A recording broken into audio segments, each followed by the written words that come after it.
Thank you for your readings this morning. Let us pray. May the words of my mouth and meditations of my heart be pleasing to you, gracious Lord, our Savior. Amen. The book of Matthew.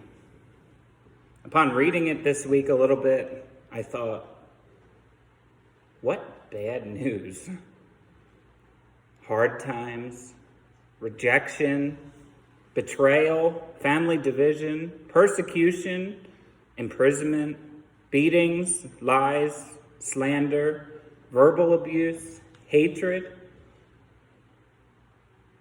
First thing that comes to my mind, why would you want to sign up for this? I'd heard a preacher once say this: if you're going to be a Christian, be one. I think we need that more than ever in the world today. In a world where people are fighting, where things are going uncontrolled, people are being killed, we need to decide whose team are we on. And when we decide, let's put on that jersey. Let's go out into the world. If we're on Team Jesus, let's wear our crosses proudly. In these difficult times, we need Christians. We need people who aren't ashamed of their faith. Compromising doesn't win us friends.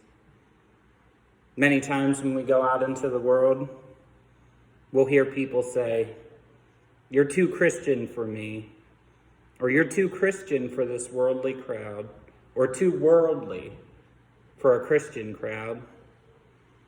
So we stand up and we're counted. But if we compromise, we win nothing. Jesus comes to the end of his message, a message to his disciples and a message to us, warning repeatedly of all the trouble we can expect in this world. His answer to the question, he shows us the reward for living a life for him, for going out into this world and spreading the news of the gospel. Fair questions that Jesus would show us. Following Jesus doesn't necessarily win you praise from the world. Sometimes we can be attacked. Sometimes there's threats of arrest, of violence, and even death. But we see it is worth it to follow Jesus each and every day. Today, we see 3 promises that God offers us each and every day in following him. The first thing he shows us today, we will connect people with God. The one who welcomes you welcomes me, and the one who welcomes me welcomes him who sent me. First, people will welcome you. Second, by welcoming you, they will welcome Christ. And third, by welcoming Christ, they will be welcoming the Father, worshiping a God all in one. The way to road to head to heaven. The way to understand following Jesus each and every day. Where he said, "I am the way, the truth, and the life. No one comes to the Father except through me." We connect people with God. And then God connects us all together as Christians, as brothers and sisters, in one. The good news for us all today, when we preach the gospel, when we talk about God, we are connecting other people with God. It may not seem that way at first. It may not seem like many people even want to hear about God. But over time, in our actions and working with people, we might see some interest being turned where God's not a burden. And now they suddenly want to be a friend of Christ. Kendall Fields had a proclamation that they would say, "A few weeks after I was saved, I asked my mom if I could bring the book, Anchor for the Soul, to school. She said yes. My friends started reading it with me. One day, 3 of us were sitting together on the bus. They asked me a question. How do I know if I can get to heaven? At first, I told them they had to ask Jesus to forgive their sins, and I told them they had to pray and really, really mean it when they prayed. And we continued to read the book. Only one day I forgot it at home. Boldness. This is a 7-year-old girl, by the way. If she can do it,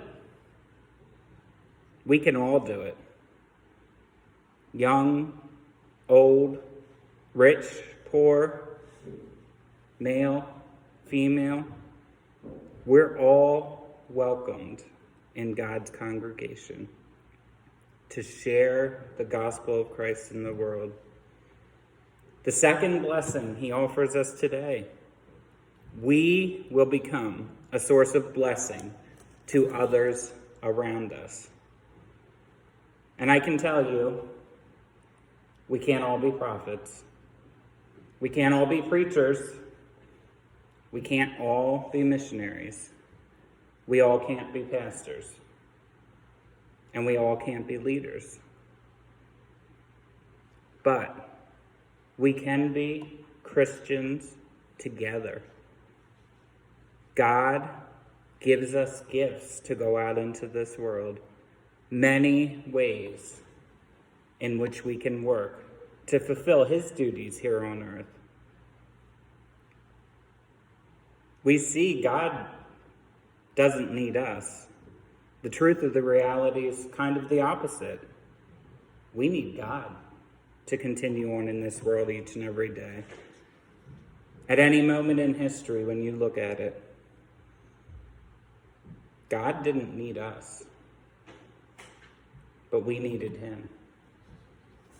And so he sent a gift that would be for us, that would treat us and teach us how to live a life devoted to God. There was only one Billy Graham. There was only one D.L. Moody. Only one Charles Spurgeon.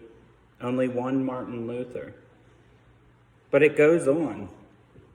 Jesus promises that he will level the playing field to anyone that turns to him. And sometimes it's a lot different than we expected. Sometimes we gain support in many ways in which we don't see. Sometimes we see great leaders. We all win a great reward. Someone has to prepare the breakfast. Someone has to care for the children. Someone has to welcome people into their homes. Someone has to say hi and smile to that stranger on the street.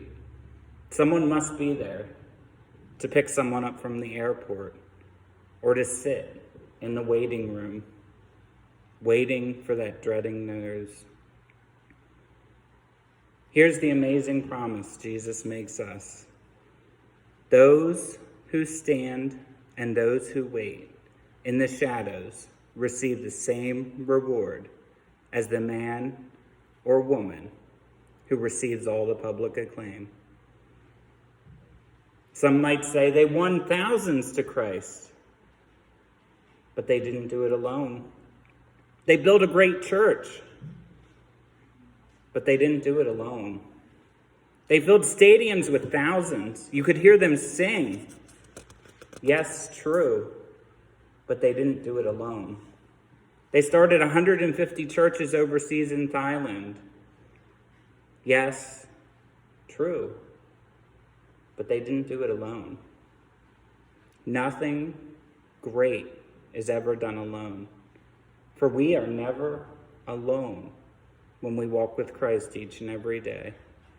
We might have our favorite pastors, our favorite Bible teachers, our favorite singers and Christian actors, favorite musical groups, and there's nothing wrong in having those heroes. But we can stand beside them, to serve alongside them, and we win the same rewards. And Jesus ends his message today with one stunning final promise. We will be remembered for the tiniest acts of kindness. Whoever gives just a cup of cold water to one of these little ones, because he is a disciple, I assure you, he will never lose his reward. As we look at the first verse, look at the person. Whoever. No limits to the promise. You don't need to be a pastor. You don't need to be a missionary. You don't even need to be a professor. You don't need to be ordained. And you certainly don't need a seminary degree to qualify for this promise in the Bible today. Do you have a cup of cold water? Then you're qualified to share it. And secondly, we look at the recipient, one of the little ones. Jesus is talking about us, his followers. He's no front runner. There's little ones everywhere in this world. If we reach out to the hurting, to the forgotten, to the marginalized, the poor, the homeless, the abused, the man living in a hotel, the woman trapped in trafficking, to a prisoner who may be in jail, to an immigrant, to a widow, to an orphan. Jesus sees our concerns each and every day. For the people that need prayer each and every day, people that truly do need God. The world may not see it at all. And a cup of warm water may contain a sea of warm love. But we see the action. Give a cup of cold water. It's simple. It's inexpensive. And oftentimes, it's unseen by the world. Requires little preparation, but comes with great reward. Where he says he assures us, never ever, no way, the great reward. It may not seem like a big deal, but if we're thirsty, to go to the faucet and to get water, we want it cold. We might even add some ice from the fridge. Might seem like no big deal, something we don't even drink. But it's a big deal to all those around the world. And we may forget about it, but Jesus doesn't. We might even think nothing of it. I was just giving them a drink. But Jesus remembers it forever. He tells us in Matthew 25:34 through 39. He says it a little bit differently. Come, you who are blessed by my Father, inherit thy kingdom prepared for you for the foundation of the world. For I was hungry, and you gave me something to eat. I was thirsty, you gave me something to drink. I was a stranger, and you took me in. I was naked, and you clothed me. I was sick, and you took care of me. I was in prison, and you visited me. Then the righteous will answer him, Lord, when did we see you hungry and feed you, or thirsty and give you something to drink? When did we see you as a stranger and take you in, or without clothes and clothe you? When did we see you sick or in prison and visit you?"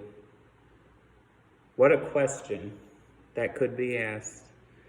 Surely if we fed Jesus, we'd think we'd remember it. Surely if we gave him clothes, we would remember it.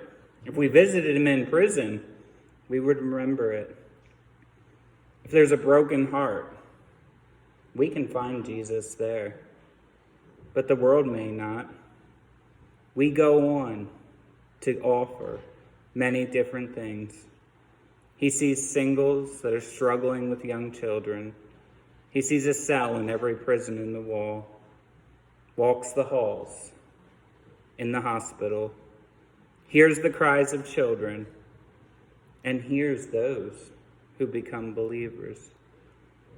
If we look throughout this world each and every day, we can see Jesus. We can see he's out there. He's somewhere. And that's why Jesus will remember, even if we do forget. What matters to Jesus are things we probably won't ever remember. A cup of cold water, some food for a friend, a quick phone call, a friendly hello, a pat on the back, a prayer over the phone, conversation in between work time, words of encouragement each and every day, a visit when someone is sick, and maybe even a trip to jail to see and visit someone. Jesus is asking us, what will you do for my kingdom? Be faithful. We're all called to be faithful, to carry on and to do whatever God leads us to do. Maybe it's showing kindness. Maybe it's something as simple as giving someone a drink. So through all that we heard, is it worth it to serve Jesus? People will ask, is it worth it to serve him? We can make up our minds. We can say, God will lead us. God will direct us more and more each day. Martin Luther had something to say about it in his hymn, "A Mighty Fortress." Let goods and kindred go, this mortal life also. The body they may kill, but God's truth abideth still. His kingdom forever. Pick up your cross and follow Jesus. It will never be easy, but it's not supposed to be easy. Today we pick up. Maybe it's just some cold water, but we can serve him more and more each day. Amen.